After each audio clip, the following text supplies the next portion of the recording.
of water. My throat's got a tickling in it. Anyway, this morning we're going to be moving on into Numbers chapter 12 here in just a second. We know that it's we're moving on into as the children of Israel are leaving Mount Sinai headed toward the promised land. And the grumbling and growling, has been going on, but it's already started up once again. As we studied last week about wanting meat, God had been providing them with manna, so now he's blown quail in. Well, with that lack of faithfulness came some consequences we talked about, and God had set fire and destroyed some of them on the outer part of the camp. And so we find that this is going to continue on, seem like throughout the rest of the trip, and even when they go on over into the promised land. One of the things we're going to find interesting as we get into chapters 14 and 15 and 16 is the fact that they did try to go into the promised land after the spies had spied it out. But because of the lack of faithfulness, they were defeated and not allowed to go in. And I thought that was real interesting. Often we don't talk about that they tried to do really on their own and they failed. So we'll take a look at that when we get over in there. It's a very interesting detail very often we don't mention when we begin to talk about them taking the promised land. And so we are this morning in Numbers chapter 12. The conversation this morning is going to go something like this. Miriam and Aaron's sedition, in other words, they're going to speak out against Moses and about the woman he had married. Miriam's going to be cursed with leprosy. Moses prays for her, and still she's going to be shut out of the camp for 7 days. Okay, so this is what chapter 12 is about. Relatively short chapter, but full of some interesting detail that went on with Miriam and Aaron. So this morning what we'd like to do is think about what Numbers 12 teaches, and we'll have a teaching thing afterwards. Teaches a profound lesson on humility, the respect due to divinely chosen leadership, and the importance of recognizing the inherent dignity in all individuals. It challenges us to reflect upon our own prejudice and implores us to strive for a balance between justice and forgiveness in our dealings. So there's a lot to be learned from Numbers chapter 12.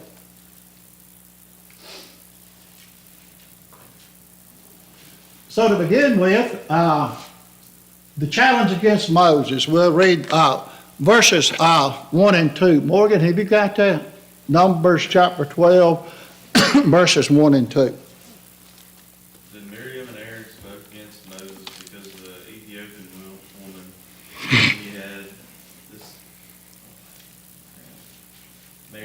he had married an Ethiopian woman. So they said, "Has the Lord indeed spoken only through Moses? Has he not spoken through us also?" And the Lord heard it. Okay, so here we have Miriam and Aaron speaking against Moses because of this woman that he has married. Daniel, what does your translation say about Ethiopian? Does it say Cush or Cushite? Mine says Ethiopian. Does it say Ethiopian? Read, what about your translation? Okay. It says Cushite. Yeah, that's what I'm thinking. Say, okay, therein where it's going to get real interesting about that. Generally, that's been translated as Ethiopian or Cush, C-U-S-H. Okay, the people of Ham. The discussion seems to be, and the thought of that Moses had married this woman from Ethiopia. But when you take a closer examination of it, was she really from Ethiopia? What you're going to find, there's a couple of places mentioned, one in the Bible that denotes this term Cush or Cushan, C-U-S-H-A-N. Also spelled with a K, okay?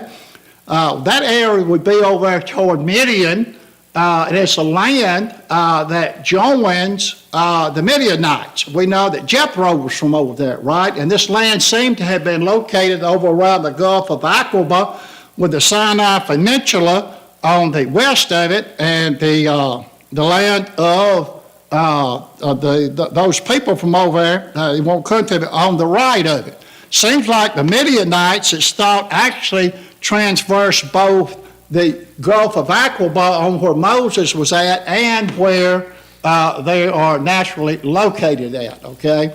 It also goes up and joins in the north to the edges of Jordan, okay? So that seems to have been the land of the Midianites.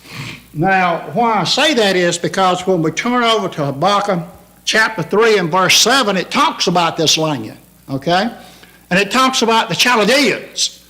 So it seems like that this woman would have been more of the Chaldean influence than the Ethiopian influence. Now, I'm just telling you what scholars have said looking closely at that based upon what Habakkuk chapter 3 and verse 7 says. And I thought what we would do this morning is take a quick look. And I know we don't talk a lot about Habakkuk, but I'm going to turn over and kind of give you a snippet of what that's about. Then we'll turn over to chapter 3 and verse 7. So here's just kind of an overview of the book of Habakkuk, okay? The date of it is uncertain, but it's done during the Chaldean period. Many scholars fix the time of this prophecy during the reign of Jehoiakim, okay? The synopsis on it. 1, the prophet complains to God that he sees sinful violence on every hand and yet no punishment, chapters 1, verses 1 through 4. He receives a reply revealing the divine plan of using the Chaldeans as a swift and terrible instrument of judgment upon the wicked nation. So we know historically the Chaldeans and Persians have been used throughout the history of God to denote judgment, haven't they? And they were a thorn in the side and used against Israel, wasn't they? Throughout the history of those people. And I guess you could say, and not getting political because churches are political, even today we see that issue over that, don't we, among those people. So he receives the reply. Still, the moral problem is unanswered in the mind of the prophet. The prophet ascends his watchtower to look over the world. Content with a new light received, the prophet utters a series of 5 woes against the dishonesty, the bloody building enterprises, debauchery, and idolatry. Okay? And finally, he utters a sublime prayer or psalm of praise, speaking of the majesty and glory of Jehovah, declaring his unwavering trust in the divine plan. That's kind of synopsis over what the book of Habakkuk is about. So it has to do with the idolatry practices that's going on within Israel. And in the prophet's eyes, it seems like it's being unchecked, but in God's eyes, it's not, okay? So when you turn over here to Habakkuk chapter 3 and verse 7, and we just did the synopsis of it, but we find that the prophet saw the tents of Cushan, Cushan. Some places it's spelled with a K, okay? Cushan, they saw the tents of Cushan in affliction, and the curtains of the land of Midianite did tremble. So what would be the curtains of the land of the Midianites? Well, we could say that would be a border, okay? Maybe in our terminology. So there is a divide there between the land of the Cushans and the land of the Midianites. Well, when you look at that on a map, guess who that land is? And it talks about it here in Habakkuk. We just don't have time. It talks about this being the land of the Chaldeans. So I just thought I would drop that in there because a lot of times there's a lot of discussion on that. Now, I will say this much about that statement right there. When you look at what historians say, you try to look at it from a Bible perspective, I kind of lean that way, Jeff, but I wasn't there. Okay? Whoever this woman was, she was a foreigner to the camp, wasn't she? How did he get married to her? We don't know. Okay? We know when he was in Egypt, part of what he was involved in and a part of was the trade system, wasn't it? Okay, and there was a linkage between Egypt, and when you look at a map and you go to the northern part of where Sinai is at, going over into the land of Paran, the land of where the Kadesh Barnea is and going over into the land of the Chaldeans, that was a trade route, okay? And we know back then how was a lot of contracts sealed? By giving the hand of marriage to a woman, wasn't it? Okay? That's why sometimes they had very large harems that really didn't have anything to do with other affairs, but it had more to do with contractual agreements. Okay? And if you go back and look at that, that's generally the history of it, is how all that came about. Now, with that, any of you brethren have any comments you want to make on that? Because that's what I've learned about it. Right? I'm looking here at something else that says that because of the Midianites being descendants of Ishmael, Mm-hmm. they would have been tent dwellers, been in more direct contact with the sun, and therefore they would have been darker skinned. Mhm. The reference of a Cushite or Ethiopian would have been almost a derogatory term at that point. And you're right. And I was going to get into that, but I really wasn't going to get into that, but you're right. When we go into the Song of Solomon, we find kind of the same thought there. You know, the opening chapter there says, I am black. But when you go and look at the context of it and the historical settings of it, it's just that of a very dark skin is what that means, okay? And Ryan's right. The use there, Cushite or Ethiopian, would probably been just almost even a slur against Moses' wife. And I think that's where this is going. I think you're right. I think this was almost a slur of like saying, well, you married this outside woman, not a part of us, you know? So, yeah. That may have anything to do with the Lord's judgment against Miriam too, because her father was one of the Lord's priests Mm-hmm. from where he was from. So whether or not they were Israelite in nationality, they were God's people based on the patriarchal system. Right. Based on the patriarchal system, they were, wasn't they? Okay? And therein lies the dilemma we still see with that when you have a lot of, shall I say, kinfolk issues floating around, you know? It creates problems, doesn't it? But anyway, we find that Miriam and Aaron did stand up to Moses and did challenge him about the marriage of that Ethiopian woman, the woman from the land of Cush, if you will. Miriam and Aaron started to criticize Moses because of his Cushanite, Cushan wife, suggesting prejudice against her. And Ryan, I think you brought that out, okay, about the prejudice against her. They questioned Moses' unique leadership, asking if God had only spoken through Moses. So not only did they, in a way, it did challenge Moses, but who else did they challenge? Looks like they're challenging God about this thing too, doesn't it? Okay? So, you know, they're treading on some dangerous ground here, aren't they? And so, There's a bit of hypocrisy in that too, because they're asking if God's only spoken through Moses. Well, Moses' father-in-law was a priest of God. right, He's spoken through him as well. Right. So there's a bit of hypocrisy in that. right. I agree with you. Yeah, this whole thing, and you know, I don't know the root of it. I don't know what was in their heart and mind.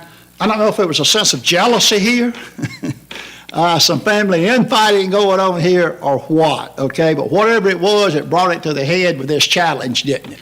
Okay? So, Moses, the humble servant, verse 3. Eric, would you read that? Now the man Moses was very humble, more than all men who were on the face of the earth.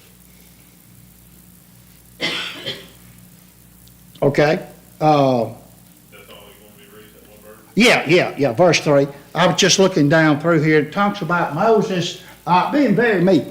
And he was a very meek and humble man, wasn't he?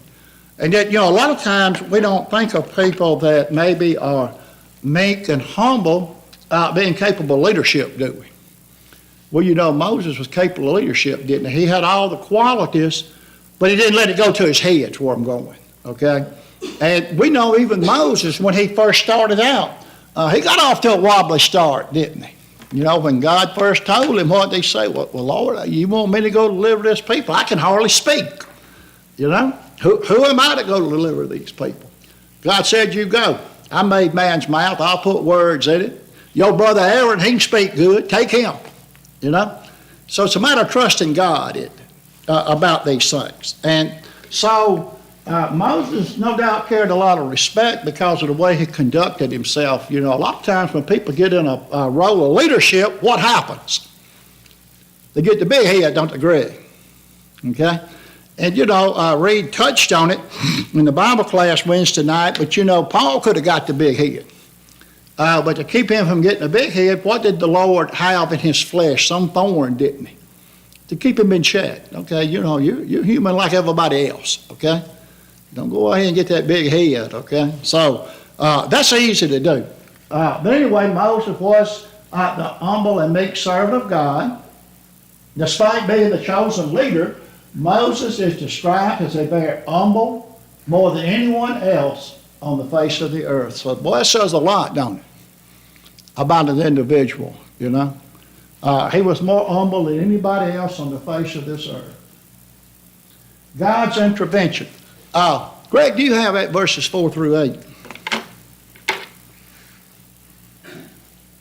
Suddenly the Lord said to Moses and Aaron and to Miriam, "You three come out to the tent of meeting."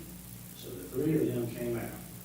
Then the Lord came down in a pillar of cloud and stood at the doorway of the tent and called Aaron and Miriam.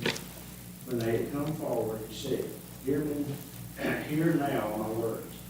If there is a prophet among you, I, the Lord, shall make myself known to him in a vision. I shall speak with him in a dream. Not so with my servant Moses. He is faithful in all my household. With him I speak mouth to mouth, even openly and not in dark sayings. And he beholds the form of the Lord. Why then are you not afraid to speak against my servant, against Moses?" Okay, so here we have the Lord telling them, okay, you three, come with me. You know, kind of like a lot of things, okay, it's time that we three have a heart to heart. We think to put this to bed, right? And basically he's saying here is, you know, Moses is the man that I'm going to speak to, okay? There may be others that I would speak to because we know there were a couple of others in the camp when the 70 elders was given and the hands laid on them. Joshua came and said, well, there's two more in the camp that's talking and prophesying too. And basically he said, like Jesus said, you know, leave them alone. They're with us. This is the Lord's will. So the 70 were the primary. And there were other priests in the land too. It's kind of like what Ryan just brought up. We don't stop and think about men like Jethro from Midian. He was a priest of God. And there were others out there. We know Abraham himself encountered a high priest of God, didn't he? The king of Salem. And Moses recognized him as being of a high order because what did Moses do when he encountered him? He blessed him, didn't he, and gave a tenth part. He recognized Melchizedek of a high order, didn't he? Or order of the priesthood. And so we find there were those things out there like that because you got to remember these were the people of God. The biblical history that we have on this deals with the people that God brought Jesus Christ through, okay? This is their lineage. This is how events led to the cross through this body of people that God chose, okay? So that's one of the things to keep in contact, you know. When you look at the king of Salem, who he met, Melchizedek, and I think we studied about that in the book of Genesis, you know, that is that a title or name? Because it actually means priest of God, teacher of God. So was that an order, a lineage, or was that an individual you have to stop and think about? So there's a lot of factors that go into this when you begin to study it and look at it, okay? But anyway, we find now that God intervenes in this thing. He calls them aside, and he just, you know, he tells them that, hey, God called Moses, Aaron, and met him to the tent of meetings. There, he declared that while he might communicate with other prophets in a vision or dreams, his relationship with Moses was unique. He spoke with Moses directly and clearly. So what would his relationship with Moses be like it is? What was the whole mission behind this? establishing a people to bring forth Jesus Christ, okay? And that's one of the things that we have to keep in the forefront in our minds when we're studying this, okay? Is the fact that this is what this is. This is the lineage and history of these people, okay? And how we got to where we are today, okay? So, any of you brethren have any comments or anything you want to say on that?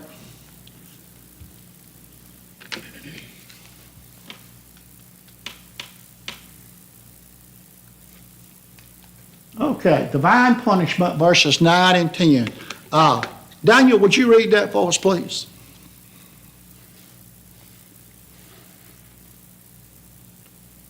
Numbers 12. So the anger of the Lord was aroused against them, and he departed. And when the cloud departed from above the tabernacle, suddenly Miriam became leprous, as white as snow. Then Aaron turned towards Miriam, and there she was a leper. Right, so here we have some punishment on it. And when you look at this, it takes on the appearance, doesn't say anything about Aaron receiving the leprosy because he's fixing to petition Moses on her behalf, but, Miriam was the one given the leprosy. It takes on the appearance that maybe she had overstepped some bounds here, okay?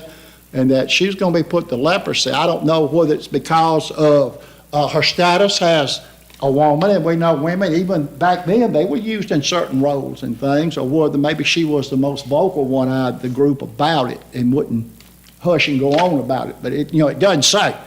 It does say, though, that she was punished with this leprosy, doesn't it? And so we know leprosy was a terrible disease, wasn't it? And we know we studied in the book of Exodus and also in the book of Leviticus that leprosy is a generic term meaning all types of skin rashes and diseases. So that's why they were set out of the camp and monitored. You go out 7 days, we'll take a look at you. And it told all about the conditions. Meet this condition or that condition, it is or is not. Stay 7 more days and we'll look at it again. So we covered all that. But the leprosy the Bible seems to talk more about is the actual disease type leprosy that's very destructive to the body and it's very painful. Basically, the body rots away, is what it does. So if you contacted leprosy, it was almost a death sentence, Greg. You pretty much were done, because we know back then they were limited in their medical practices and things of that nature. So very bad disease to have to be struck with. In his anger, God inflicted leprosy on Miriam as a punishment for their insolence. Turning her skin white as snow, God then left them.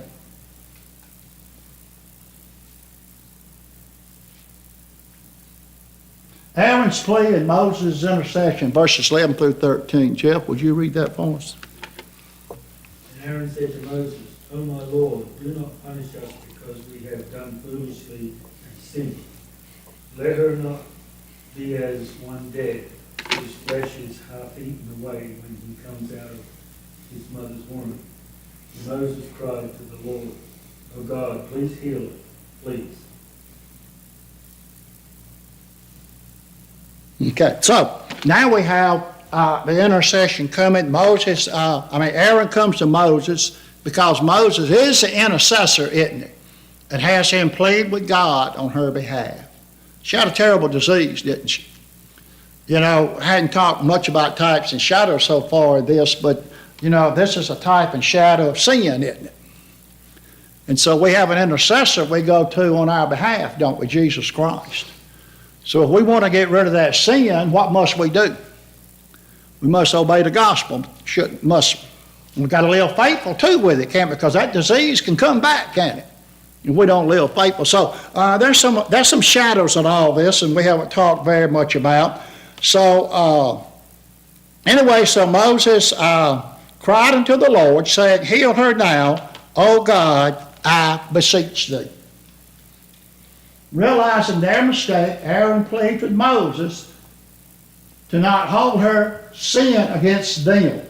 Moses, showing great compassion, pleaded with God to heal Miriam. So we find that this is taking place and that Moses, acting as an intercessor, showed great compassion, okay? You know, it kind of ties in with him being the most humble and meekest man in the land, right? So he showed great compassion with this. God's response in Miriam's exile. Read, you got verses 14 through 16. The Lord said to Moses, if your father had but spit in your face, would she not bear his shame for 7 days? Let her be shut up for 7 days outside the camp, and afterwards she may be received again. So Miriam was shut up outside the camp for 7 days. The people did not move on until Miriam was received again. Afterward, however, the people moved out of Hazeroth and camped in the wilderness. Okay, so now we said that, it's a terrible thing to spit in somebody's face. That how much shame does that bring, It's like that, okay? I'm gonna heal her, but she's still gonna go out to camp 7 days, okay? And there's no doubt that this had to do something with the prior established practices, not just to heal and turn her back into the camp, because the camp would see all this, right? The practice was, you go outside the camp 7 days. And that was also probably a message to all of them. You can be exiled, okay? You can be exiled. I may heal you, but you can still be exiled, okay? So it's a divine warning to them, isn't it? Divine warning to Miriam, to Aaron, to Moses, and it's going to be a divine warning to the camp, isn't it? When you go to questioning God and His wisdom and His ways and His practices. So. Any comment you brethren have on this chapter? I can say it's a very short chapter, Jeff. The shadow of this is, Aaron said, we have sinned, Uh-huh. and that is, it being that he admitted the sin that they were separated, they separated themselves from God. Yeah, right, yeah. And collectively they did, didn't they? Okay. Miriam and Aaron both sinned, but, she stood out as the one to suffer the punishment, okay? And like I say, I don't know what the degree of that was and why she stood out. We can only speculate, but she did. But it's a warning, it. Okay? Seems like she was probably more the instigator, because you know from previous that Aaron could be led away. Right. He was with the whole golden calf thing. Right. So it seems like she's probably more of the instigator in this issue. That's the way I'm reading it, Ryan. Just like I said, it seemed like she was more vocal maybe than the rest of them about it, or wouldn't leave it alone or whatever, and just kept pursuing it. So that would make her more of an instigator, wouldn't it? So yeah, I'm in agreement with that. So, okay. God replied that Miriam must bear the consequences of her actions. She was exiled outside the camp for 7 days until she was healed. The people did not move on until she was brought back. Okay, what about some teaching points in this? Okay, sibling rivalry and jealousy.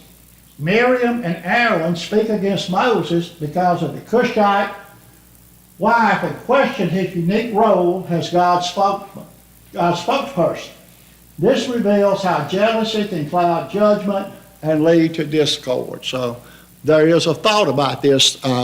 About it, a jealous motivation involved in this somehow. What about God's defense of His chosen leader? The Lord hears their complaints and calls them out, affirming Moses' unique relationship with Him where He speaks to Moses face to face, clearly and not in riddles, okay? So the information that He gives Moses is clear and concise, okay? The consequences of pride.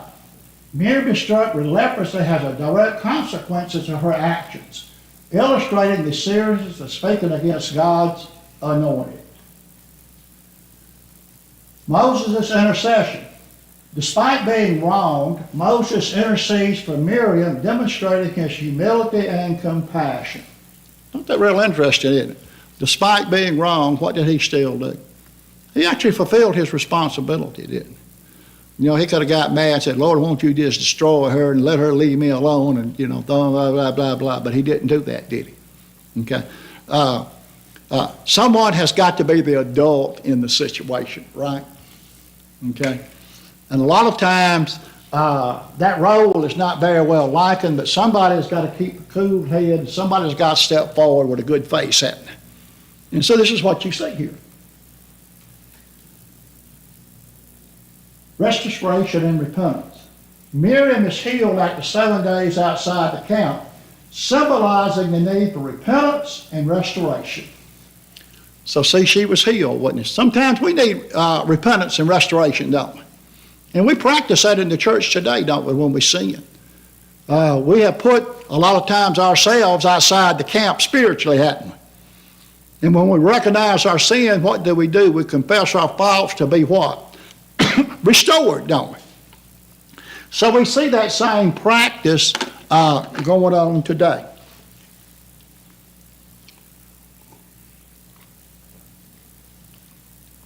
Okay, we're going to move on into chapter 13.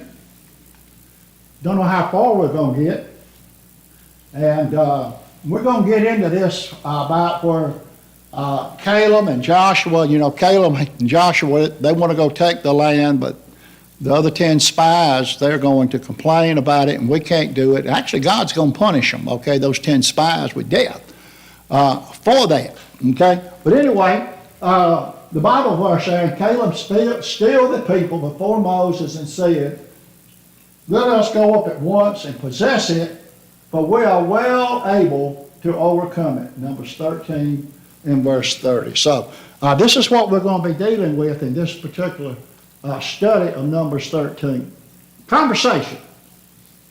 Men who were sent to search the land, their instructions, their acts, and their reports. So this is pretty much what we're going to be dealing with here in this particular conversation.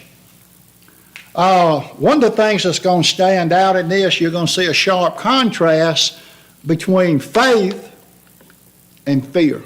Sharp contrast. Really, when you look at it, true faith was only shown out of two, wasn't it? Joshua and Caleb. A lot of times it's true, isn't it? Most people live their life in which state? Faith or fear? Fear, okay?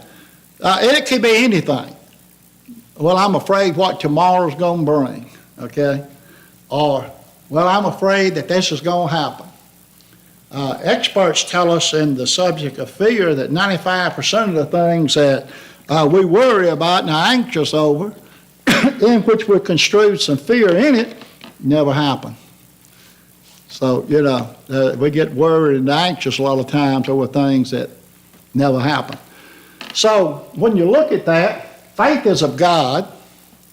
Reckon where fear comes from, some of you brethren. The devil, doesn't it? The devil uses that as a weapon against us, doesn't it? So you don't speak up. So you don't act. So you don't do things that you know you need to do.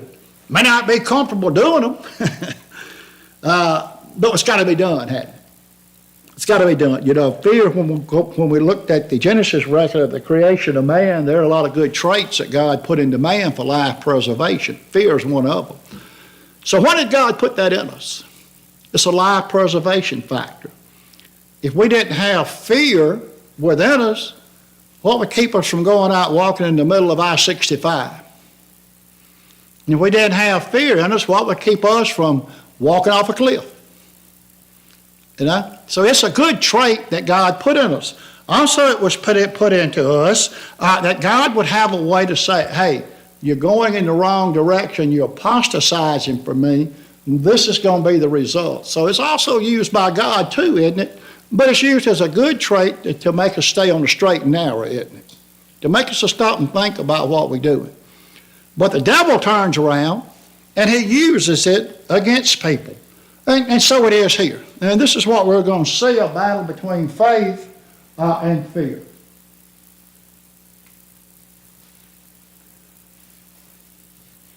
Numbers 13 is a profound lesson about the struggle between faith and fear. Despite the intimidating report of the majority, Caleb and Joshua stood firm in their faith in God's promises. This chapter urges us to trust in God's promises even in the face of daunting obstacles, and challenges us to see beyond immediate difficulties, focusing on the potential rewards of faithfulness and obedience. So, sometimes we got to look beyond the challenge, haven't we? We got to look beyond the obstacle. I heard one preacher say many years ago, he said, if we're bogged down in the obstacles and challenges of life, I'm afraid we'll never see the provision on the other side. Kind of like saying the same thing, isn't it? Sometimes we got to look through it, okay? And we got to leave it with God and let Him handle it.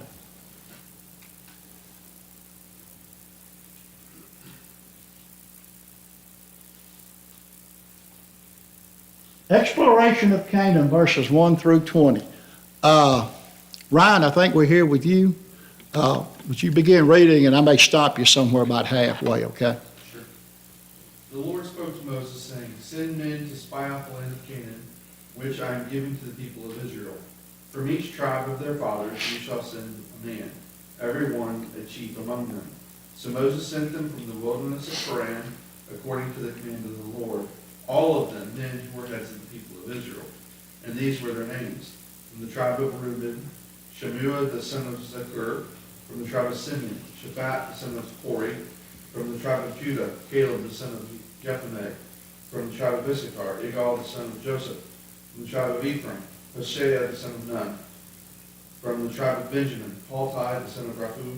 From the tribe of Zebulun, Gadiel the son of Sodi. Okay, you can stop right there. I think we get the idea of what's going on here. The representative, prime minister, ruler from each tribe that's going to be represented is to send someone.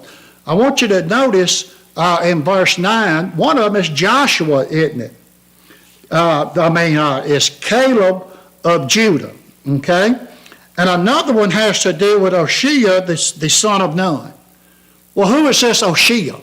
Well, if you come down to verse 16, these are the names of the men which Moses went to spy out the land. And Moses called Hoshea, the son of Nun, Jehoshua. And so that's Joshua, isn't it? Okay?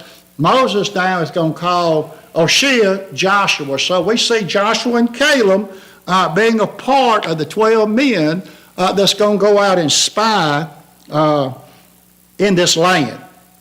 And I think what we'll do here, let me go ahead and click on this and we'll move on down to verse 17. I think we're all familiar with the story.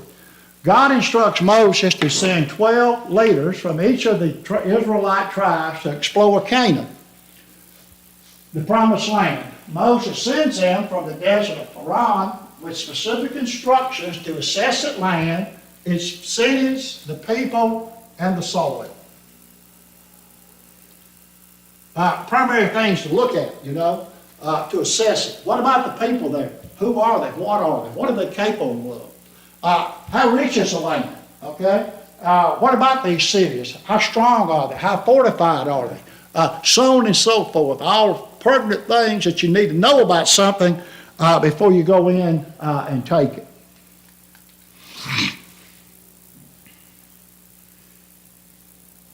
Trying to think of a term that we call that today when recon, Daniel. They on recon. I think you probably know something about that personally, being in the military. You went in the middle. I thought you was in the National Guard. I was. Oh, was you? Okay. I know Ryan. He was involved in things like that over there in the Middle East. So, but anyway, it's very important.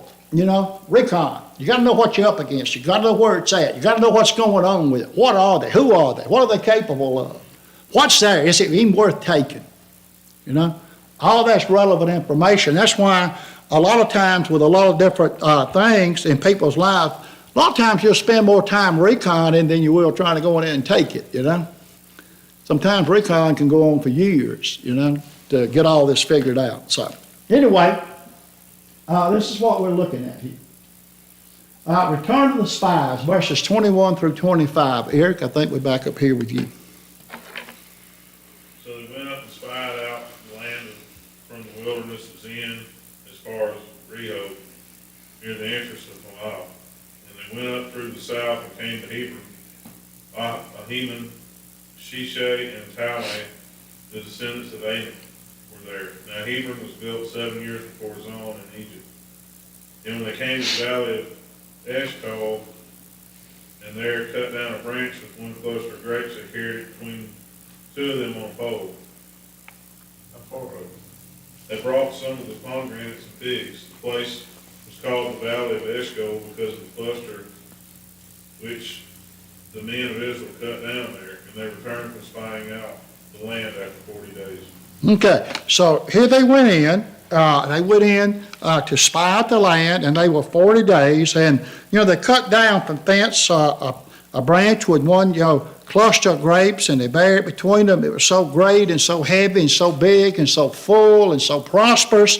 They brought the pomegranates and the figs and all that just to show how prosperous and healthy the land was. A lot of times having come off a farm, a lot of times you can judge what your crop is going to be by just walking out in it, and maybe if you're growing grain, pull a few ears of corn and see what they look like. Are they full? Are they kind of medium soft? Are the ears of corn spotty? They got kernels, they're not fully developed, they're not soft, they've already started to get hard even though it's still in the growth season. There's a lot of things you can tell by just observing and going out checking with your crop at probably what the expectations are going to be, okay? So when they came back with this, the fruit itself showed healthy, didn't it? Healthy all the way around, just like God had said. It's going to be a healthy land, and it's going to be a prosperous land. And they returned from marching the land after 40 days. So they were in there for a pretty good while, wasn't they? I know there's some travel time involved here and travel time back, but still, though, they were gone for a pretty good while. So this gave them a real good indication of what that land is going to look like. The 12 spies scouted the land for 40 days. They returned carrying a branch with a single cluster of grapes, the pomegranate, figs, as proof of the land's fertility. Okay, I think I'm going to stop right there. It's about time to ring that buzzer, okay? And we'll get ready for the worship. We'll pick up right here. I think that's around verse 26 is where that picture's going to stop.